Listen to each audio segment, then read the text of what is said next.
Most beginners quit heart rate training in week 2 because they are forced to walk. Here is exactly why you must stay slow now to get fast later. Starting heart rate training feels painfully slow because you are targeting type 1 muscle fibers.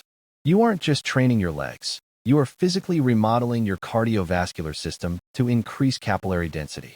Forget the 220-age formula. It is statistically too inaccurate for individuals.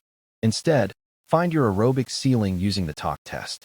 If you cannot recite the alphabet aloud without gasping, you have crossed your ventilatory threshold 1 and need to slow down.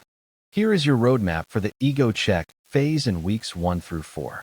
Your goal is keeping HR under that ceiling, which usually means strictly alternating running and walking. Do not push through the HR alarm. Respect the data. In weeks 5 through 8, we extend duration as your cardiac efficiency improves. You will notice your heart rate stays lower for longer before spiking.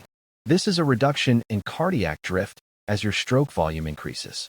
Commit to 3 or 4 sessions weekly and track time and zone rather than pace or distance. If you stay disciplined during these 8 weeks, this slow work becomes the biological foundation for your fastest personal bests. Trust the biology. The speed comes later.